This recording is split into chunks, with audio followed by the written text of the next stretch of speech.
Alright, Cam, comment ça va? Ça va bien, toi? Ça va bien, merci. Bienvenue dans le podcast. Merci de m'avoir. Podcast. Let's go, les boys, let's go! Let's go, avant, on commence la journée, on fait les squats, let's go! 10, Alright, c'est parti. 1, 2, 3. Alright, bienvenue. Merci. Combien de temps qu'on se connaît, Cam? Ça va faire, je pense, plus de 5 ans qu'on se connaît. 5 ans. Comment on s'est connus, d'après toi? On a joué au Te soccer rappelles-tu? ensemble. Oui, OK, exact. On a joué au soccer ensemble. Je connais ton frère depuis un peu plus longtemps. Oui. On est allé, je ne sais pas si tu le sais, mais on est allé au primaire ensemble, à l'école d'Émile Fleur. Oh, oui. My goodness. Exactement, les seuls immigrants. Les seuls immigrants d'une école à Saint-Hubert. Yes. C'est nous autres. Je voulais savoir en premier si tu peux prendre du temps pour expliquer aux gens qui tu es. Puis après ça, on va dire pourquoi tu es avec moi aujourd'hui. Parfait. Bien, écoutez, bonjour à tous. Mon nom à moi, c'est Cam. Comme vous pouvez le savoir, suite au podcast qu'on fait ici. Vraiment simple, 3 mots pour moi. Facile à approcher, super souriant, puis excité de travailler avec les gens. Donc, c'est ça. Super. Puis la raison pour laquelle tu nous joins aujourd'hui dans le podcast, c'est que tu as réussi à faire le $1 Million Club dans l'équipe Loiselle. Yes. Donc, c'est le $1 Million Podcast aujourd'hui avec Cam Keo, courtier immobilier depuis mars, c'est ça? En mars, tu as commencé? On va dire mars, mais avril officiellement. Avril 2023. 2023. Donc, quelques mois, déjà un mois complet avec $1 million en transactions. Yes. Comment qu'on se sent? On se sent bien. Oui. Mais il y a toujours de l'espace à apprendre. Oui, C'est là où c'est on clair. commence. Parfait. Bien, écoute, rentrons dans le vif du sujet, justement. Yes. Qu'est-ce qui a fait, ou qui a fait, ou comment ça a fait pour travailler avec l'équipe Loiselle?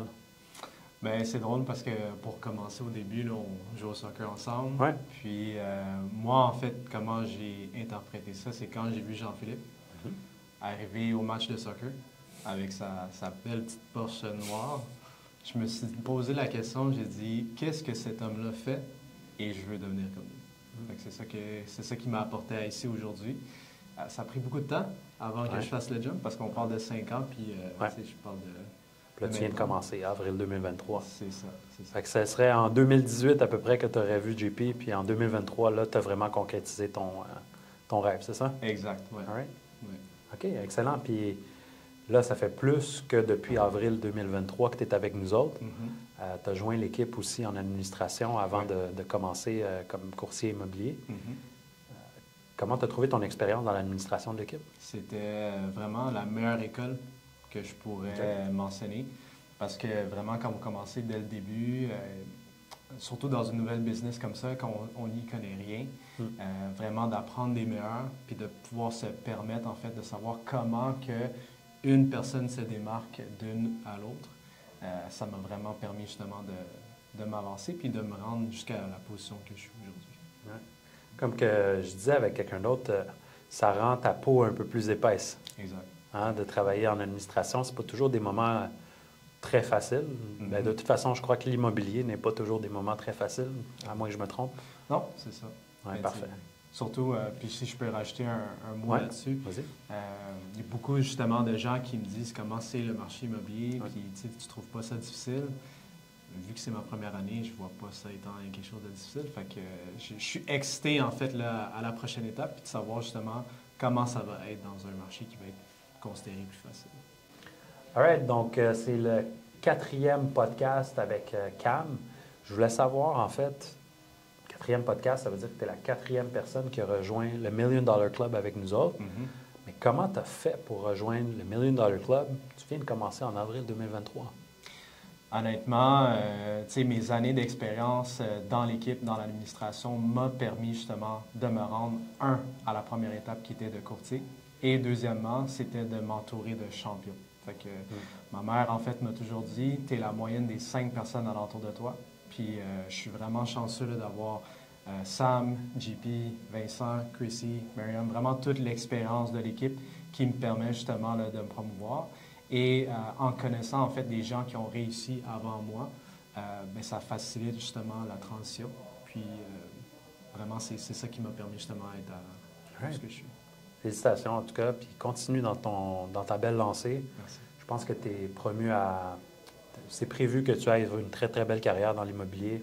Je te souhaite que ça continue dans le bon vent que tu es en train d'avoir. Si tu avais à parler de choses que tu as appris sur le terrain en tant que courtier immobilier, en tant que nouveau courtier, quel conseil tu aurais à donner à quelqu'un qui commence justement puis qui veut avoir des bons résultats comme tu as présentement? Prends toutes les opportunités qui te présentent, que ce soit des visites libres, des inspections, se rendre disponible pour aider quelqu'un de l'équipe. Puis je parle même des premières transactions comme étant des locations ou des achats. Personnellement, c'est ça qui m'a permis justement de comprendre et de me démarquer des autres parce que j'ai tout vu. Puis que ce soit proche, loin, ça n'a pas d'importance, c'est le fait d'être présent puis de le faire. Ça te permet justement d'apprendre. Plus concrètement, là, si on regarde vraiment la visite en tant que telle, la visite libre ou la visite avec des locataires ou quoi que ce soit, qu'est-ce que ça t'apporte à toi au début quand tu commences? Est-ce que c'est de la confiance? C'est quoi, c'est quoi exactement? Bien, c'est sûr, c'est la confiance de savoir quoi dire, comment dire, puis quand dire. Ça, je pense que personnellement, c'est la meilleure chose à faire. Puis quand tu es sur le terrain, mais tu rencontres la personne face à face. Fait que c'est une chose de solliciter les gens, de les appeler, mais c'est une autre chose aussi de les voir en personne. Donc, vraiment, c'est la meilleure expérience que tu peux avoir. Cool. Si on suit là, le fil des podcasts que j'ai faits, on a commencé avec Christina. Oui. On a eu Mariam. Oui. Après ça, on a eu Lina, qui a joint l'équipe aussi en 2023, un petit peu avant que toi que tu arrives dans l'équipe. Là, maintenant, c'est toi. La seule chose qui change actuellement, c'est mes cheveux, parce que la première fois que je l'ai fait, le premier podcast que j'ai fait avec Christina, j'ai fait mes cheveux, puis là, ça paraît que ça pousse.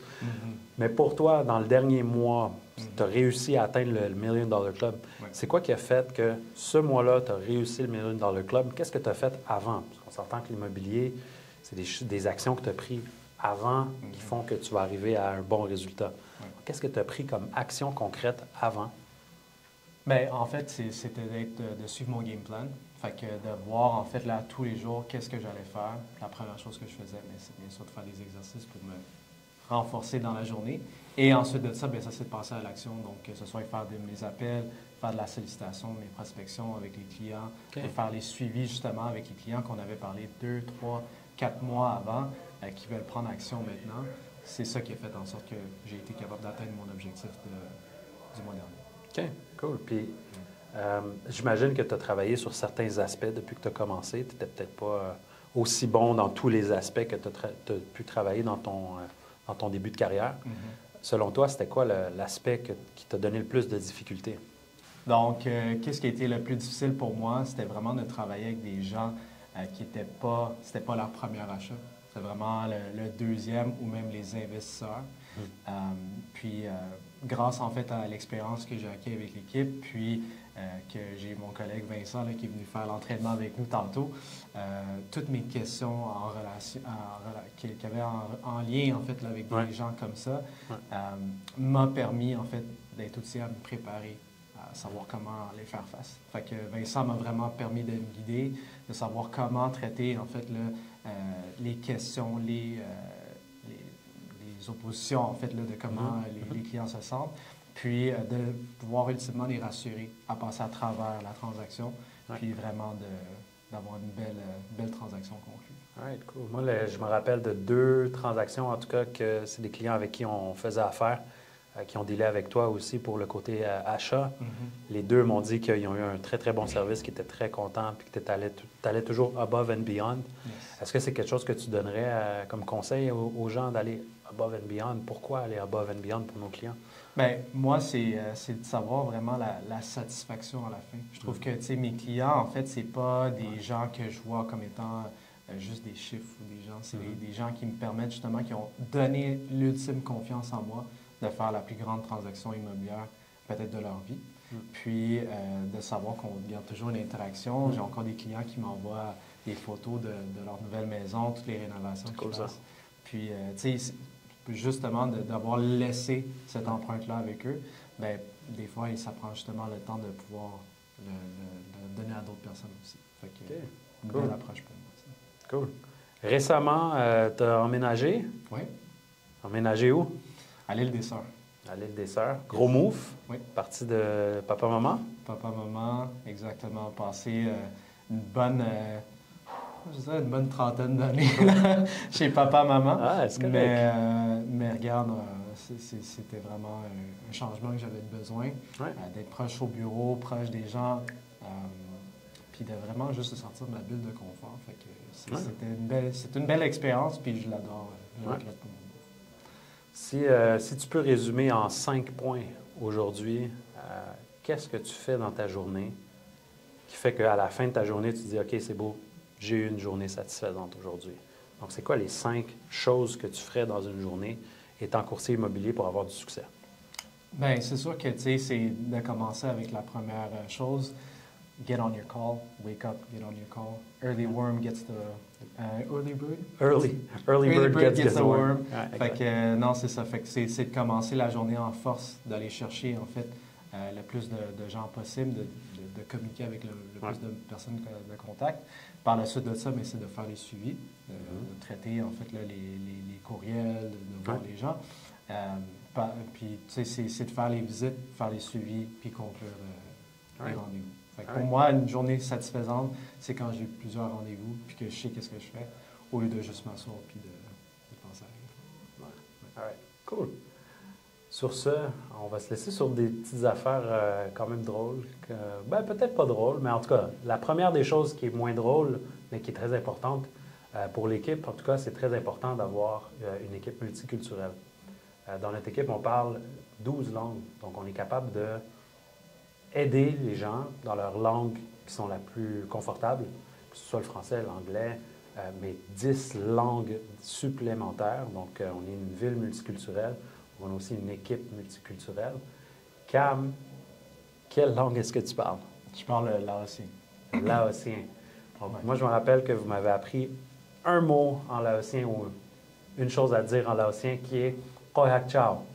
Est-ce que c'est bien ça? Oui, c'est bien ça. J'ai bien dit? Tu l'as bien dit. All right, parfait. Donc, comment tu reacherais out aux Laotiens qui nous écoutent aujourd'hui ou à la communauté laotienne s'ils veulent peut-être faire affaire avec toi, que ce soit pour n'importe quel projet immobilier? Comment tu te présenterais à eux?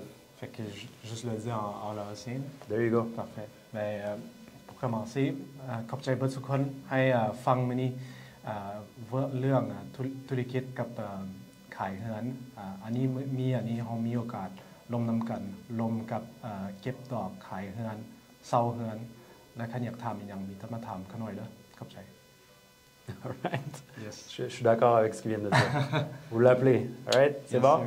Merci, Cam. Plaisir. Super podcast. Merci. On se reparle bientôt. Yes, sir. Ciao, ciao.